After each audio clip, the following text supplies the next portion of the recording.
Digital marketing నేర్చుకుని AI tools వాడుతూ డబ్బులు సంపాదించాలనుకుంటున్నారా? ఈ నెంబర్కి కాల్ చేయండి. హలో రామ్ గారు. హాయ్ నారాజు. ఒక మనిషి తనని తాను ప్రశాంతంగా ఉంచుకోవాలి అని అంటే స్టేట్ ఆఫ్ మెంటాలిటీలో ఎటువంటి టూల్స్ అండ్ టెక్నిక్స్ని డెవలప్ చేసుకోవాల్సినటువంటి అవసరం ఉంది. ఒక మనిషి ప్రశాంతత కోల్పోవడానికి ఎక్కువ కారణాలు ఏవి హాంట్ చేస్తూ ఉంటాయంట అసలు? నారాజు, ప్రశాంతత అన్నది మనం సాధించుకోవాలే తప్ప ఈ సమాజం కానీ ఈ జీవితం కానీ మన దాకా ప్రశాంతత దానంతట అదే రాదు.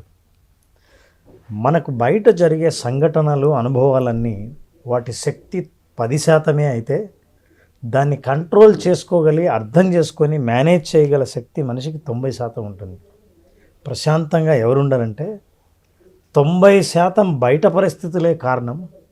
నన్ను నేను ప్రశాంతంగా ఉంచుకోవడానికి నా దగ్గర 10% ఉంది అని ఎవరైతే నమ్ముతారో వాళ్ళు ప్రశాంతంగా ఉండలేరు.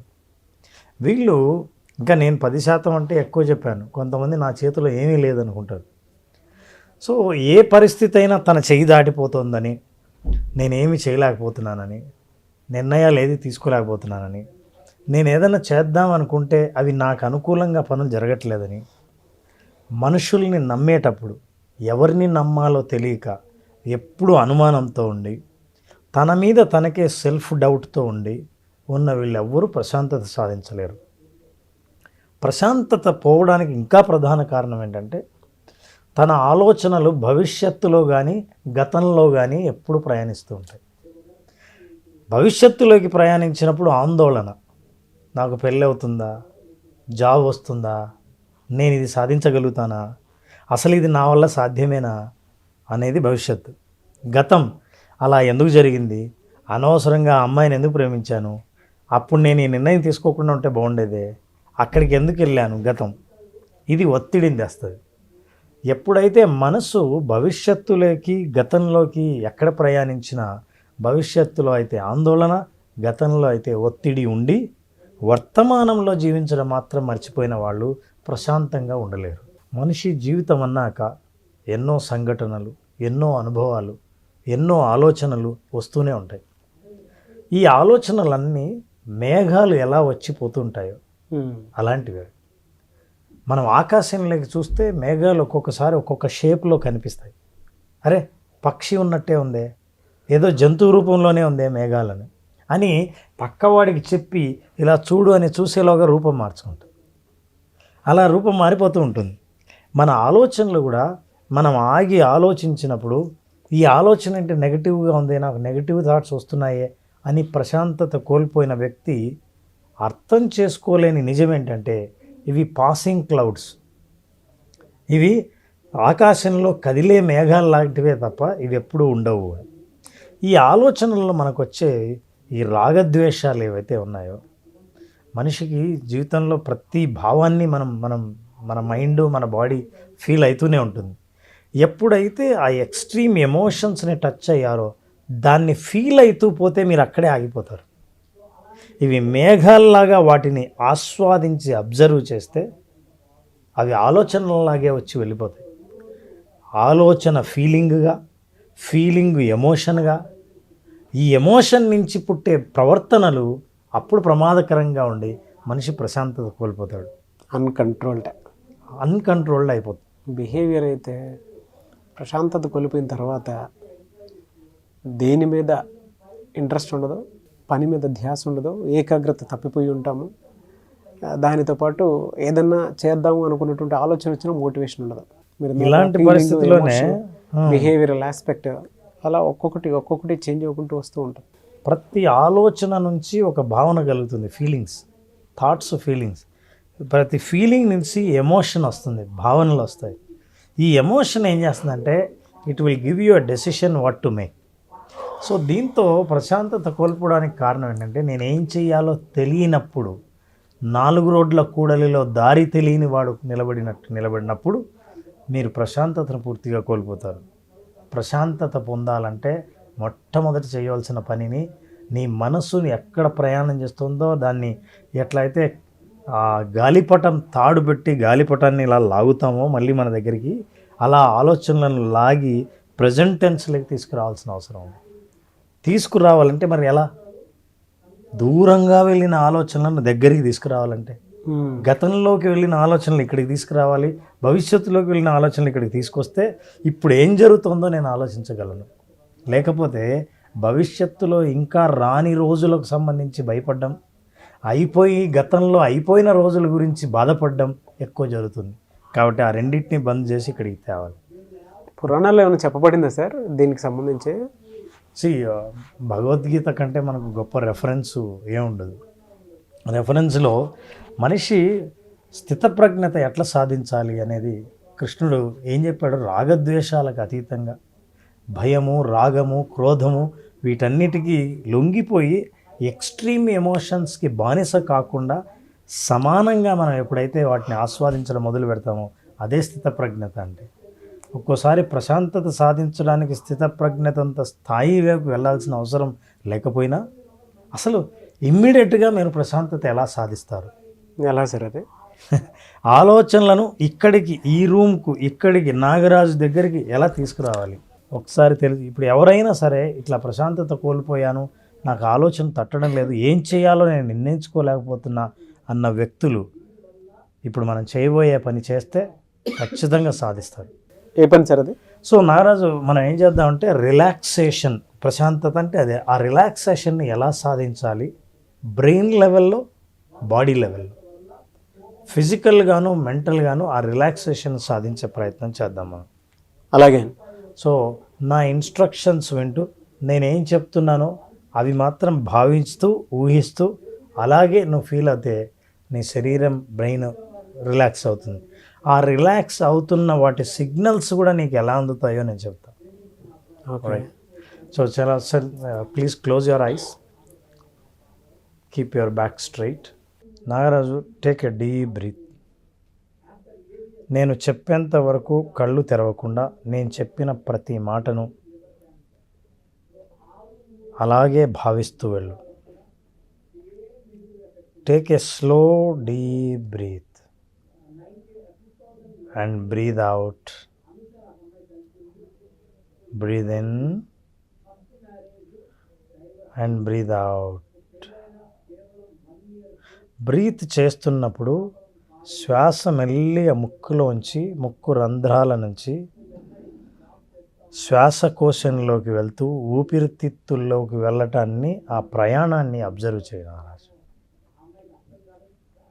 అలాగే ఊపిరి బయటికి వదులుతున్నప్పుడు ఊపిరితిత్తుల నుంచి అది ఎలా ప్రయాణిస్తుందో ముక్కు ద్వారా బయటికి వెళ్ళడం గమనించు. రిలాక్స్. నీ శరీరం మొత్తం పూర్తిగా విశ్రాంతి దశలో ఉంది. శరీరంలోని ప్రతి కండరంలోని ప్రతి కణం సంపూర్ణంగా విశ్రాంతి తీసుకుంటోంది. తల, ముఖం, మెడభాగం, భుజాలు, ఛాతీ,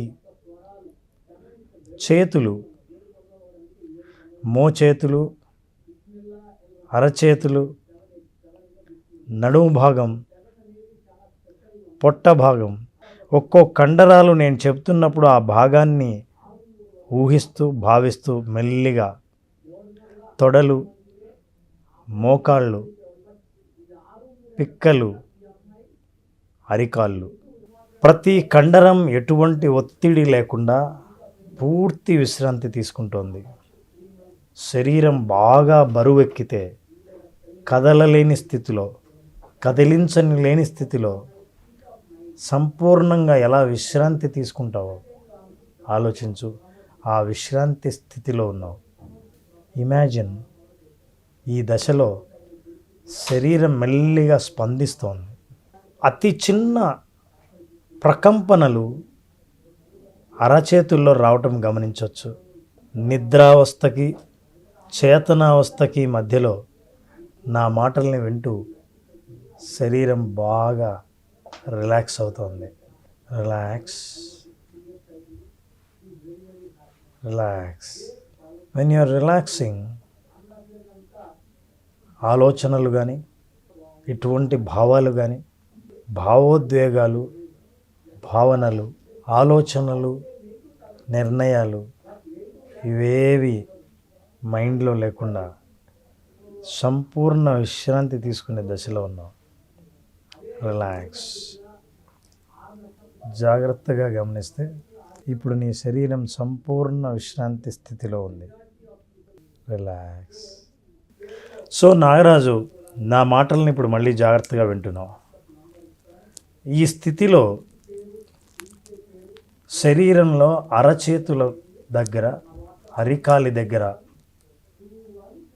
చాలా సన్నని ఎలక్ట్రికల్ ఇంపల్సెస్, విద్యుత్ ప్రకంపనలు అంటే తిమ్మిరి లాంటివి నీ అరచేతులకి రావటం గమనించవచ్చు. Now you are coming out and listening to my instructions. నా ఇన్స్ట్రక్షన్స్ని జాగ్రత్తగా విని మెల్లిగా బయట ప్రపంచంలోకి అడుగు పెడతావు. 5, 4, 3, 2, 1, 0. Slowly you will wake up. You are bringing up the energy into your body. Again back, your muscles are under your control. నీ కండరాలన్నీ మళ్ళీ నీ అదుపులోకి వచ్చాయి. మెల్లిగా కళ్ళు తెరుస్తున్నావు. Slowly open your eyes. Yes Nagaraju, relax. Come on. 5, 4, 3, 2, 1, 0. మామూలుగా నిద్రపోయావా? నిద్ర వచ్చేసింది సార్. ఏదేమైనా ఒక దశలో నా ఇన్స్ట్రక్షన్స్ కంప్లీట్గా డిస్కనెక్ట్ అయ్యి నిద్రలోకి వెళ్ళిపోయావు. గుర్తుందా నేను ఏం చెప్పాను? ఎంతవరకు గుర్తుందా? గుర్తులేదు సార్. మొదట్లో కొద్దిగా చెప్పింది గుర్తుంది, ఆ తర్వాత లేదు. మీరు శ్వాస మీద ఎప్పుడైతే తీసుకెళ్ళిపోయారో. How is the relaxation? మీరు చెప్పాలి సార్, నాది అంత అన్కంట్రోల్ కదా. నేను పవర్ నాప్ తీసుకొని are you feeling relaxed, light, చాలా లైట్గా ఉంది. చాలా రకరకాల మెంటల్ ట్రామాలో ఉండి, దాంతోపాటు ఈ పని అవత్తిరి అని చెప్పేసి జనరల్గా రెగ్యులర్ షెడ్యూల్సే మనకు కనిపించేదంటే అయ్యేం లేవు కదా. శ్వాస మీద ధ్యాసకి ఎప్పటికైతే వెళ్ళిపోయిందో ఆటోమేటిక్ బాడీ అన్కంట్రోల్డ్ అయిపోయింది. తర్వాత ఏం జరిగిందో తెలియదు, అది మీరే చెప్పాలి. But now I'm feeling better. Power nap తీసుకున్నంత ఇదిగా ఉంది. ఎన్ని మినిట్స్ ఉన్నాను సార్? ఎన్ని మినిట్స్ ఉన్నాను అట్లా? నేను చెప్తున్నంత సేపు దాదాపు ఒక 2-3 నిమిషాలు పూర్తిగా ఉన్నాను. నేను లేపమని బట్ ఒక 1 hour పడుకున్న ఫీల్ ఉంది. 1.5 hour పడుకున్న ఫీల్ ఉంది. Very energetic relaxation. అది అంటే రిలాక్సేషన్ నుంచి బయటకు వస్తూనే వచ్చే ఎనర్జీ ఉంటుంది సార్. అది double the energy compare to the previous state of mind. So పూర్తిగా పడుకుండిపోయావు. నేనే గ్యాప్ ఇచ్చాను. నిజంగా పడుకున్నావా మేలుకున్నావా చూద్దామని. నిద్రపోయావు. సో నేను తర్వాత నా ఫ్రీక్వెన్సీ ఆఫ్ ఇన్స్ట్రక్షన్స్ మార్చాను. మెల్లిగా లేచావు. అయితే ఈ మొత్తం ప్రాసెస్లో గమనిస్తే నారాజు, ఇప్పుడు నీ ఆలోచనలు ఎక్కడికి పంపించాలన్నా పంపించలేవు. భవిష్యత్తు నుంచి, గతం నుంచి, ఆందోళన నుంచి అన్నీ ఒక చోటుకి వచ్చాయి, రిలాక్స్ అయ్యాయి. మైండ్ను ఇంకేం ఆలోచింపజేయలేదు. ఇక నెగిటివ్ థాట్స్కి ఛాన్సే లేదు. నిద్రపోయాను. ప్రశాంతత అంటే బ్రెయిన్ లెవెల్లో, బాడీ లెవెల్లో ఎప్పుడు సాధిస్తావో అప్పుడు ప్రశాంతత. ఆ ప్రశాంతత కూడా ఎలా అని అంటే, మీరు చెప్పిన ఇన్స్ట్రక్షన్ ప్రకారం శ్వాస మీద ధ్యాస మాత్రమే నేను పెట్టాను. తర్వాత ఏం జరిగిందో తెలియదు. మెల్లిగా అంటే నువ్వు స్లోగా రిలాక్స్ అయ్యావు. సబ్ కాన్షియస్ మైండ్ కొన్ని ఇన్స్ట్రక్షన్స్ వరకు తీసుకుంది. నువ్వు ఎక్కడ కంట్రోల్ పూర్తి పోయిందో అర్థమైంది నాకు. But still I wanted to test, నిజంగా మేలుకున్నావా నిద్రపోయావా అన్నది నాకు అర్థమైంది. Now you are out of completely connection అని. ఆ తర్వాత నేను మార్చి చెప్పిన తర్వాత నువ్వు నిద్రలేచావు. కానీ ఈ ప్రయోగంలో మనం అర్థం చేసుకోవాల్సింది ఏంటంటే, మనల్ని మనమే రిలాక్స్డ్ స్టేటు, ప్రశాంత స్థితి, విశ్రాంత స్థితిని ఎలా పొందొచ్చు అని అనుకుంటే, it is a self hypnosis, self relaxation therapy. ఇది చేయటం వల్ల చాలాసార్లు ఎప్పుడైతే మజిల్స్ రిలాక్స్ అవుతాయో, మనం ఏదైనా నిర్ణయం తీసుకోవడానికి ఒక ఆలోచన ఫ్రెష్గా చేయటం కోసం సిద్ధంగా ఉంటాం. నాకు బాడీ అంతా లైట్గా ఉంది. దాంతోపాటు కొంచెం ఆ మోకాళ్ళు అది ఇది మనం అటు ఇటు తిరిగి కొంచెం చేసే ఉంటాయి కదా సార్, పెయిన్ అంతా ఒకేసారి సడన్ దిగినట్టుంది. నిజంగానే బాగా రిలాక్స్ అయింది బాడీ మొత్తం. బాడీ మొత్తం రిలాక్స్. ఎస్, థ్యాంక్ యూ అండి, thank you so much Ram garu. Thank you Nagesh. మన ప్రేక్షకులకు ఎవరికైనా ఇంతవరకు మనం చేసిన విజువలైజేషన్ నుంచి ఎవరైతే ఆర్థిక స్వేచ్ఛను కోరుకుంటున్నారో, ఆర్థికంగా నా దగ్గర డబ్బు ఎందుకు నిలబడడం లేదు, డబ్బు గురించి ఆలోచిస్తే చాలు ఆందోళన ఎందుకు పెరుగుతోంది, ఇట్లాంటి ఆందోళన నుంచి బయటపడాలంటే నా సైకాలజీ నా పరిస్థితుల్ని ఎంతవరకు మారుస్తుందో తెలుసుకోవాలంటే విజువలైజేషన్ జూన్ 10th స్టార్ట్ చేసే విజువలైజేషన్లో అటెండ్ అవ్వాల్సిందే. కంప్లీట్గా కొత్త కంటెంట్తో హ్యాపీ మనీ అనే పేరుతో విజువలైజేషన్ సెషన్స్ స్టార్ట్ చేస్తున్నాం. 5 రోజుల పాటు జరిగే ఈ సెషన్లో మనిషి యొక్క నమ్మకాలు ఎక్కడ బలహీనంగా ఉన్నాయి, ఎక్కడ బలంగా ఉన్నాయని ఒక టెస్ట్ ద్వారా వాళ్ళే అర్థం చేసుకునే మనం ఒక ప్రాసెస్ని మొదలుపెట్టి చివరికి ఆర్థికంగా బలంగా వాళ్ళ నమ్మకాలను ఏర్పాటు చేసుకునేటట్టుగా ఈ కోర్సులో వాళ్ళని తయారు చేయడం జరుగుతుంది. ఖచ్చితంగా గాయాల నుంచి బయటపడి ఆరోగ్యంగా పరుగు పెట్టేంత ఎనర్జీని వాళ్ళకు పొందేటట్టు మనం విజువలైజేషన్ 2.0 డిజైన్ చేయడం జరిగింది నాగేష్. ఫెంటాస్టిక్ అండి. I'm eagerly waiting for 10th batch. నేను కూడా జాయిన్ అవుతాను, ఎందుకంటే ఫస్ట్ బ్యాచ్ కాబట్టి. Yes. Thank you sir, thank you so much Ram garu. Thank you Nagesh, thank you. Suman టీవీలో మీ పర్సనల్ అండ్ బిజినెస్ ప్రమోషన్స్ కోసం కింది నెంబర్కి కాంటాక్ట్ చేయండి.